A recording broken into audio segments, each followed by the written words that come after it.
நம்பிக்கையின் விளக்கு. அழகிரிக்கு எல்லாமே எதிர்மறையாதான் போச்சு.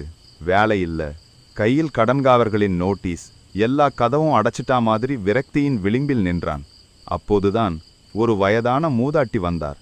அவர் ஒரு சின்ன பழைய விளக்கு கூண்டை அழகிரியிடம் கொடுத்து, இதுல இருக்கிற வெளிச்சத்தை நீங்க மட்டும் பார்க்கக்கூடாதுப்பா என்று சொல்லிவிட்டு போனார். அழகிரிக்கு குழப்பம். சின்ன விளக்கு, இது எப்படி தனக்கு உதவும் என யோசித்தாலும் அந்த மூதாட்டியின் வார்த்தைகள் மனதை உறுத்த தயக்கத்துடனே அந்த விளக்கை துடைத்து அதில் ஒரு மெழுகுவர்த்தியை ஏற்றி தன் தெருசந்தியில் கொண்டு போய் உயரமான இடத்தில் வைத்தான். அடுத்த நாள் காலையில் ஒருவர் அவனிடம் வந்து, தம்மி, ராத்திரி அந்த வெளிச்சந்தான் தடுமாறாம எனக்கு உதவியது.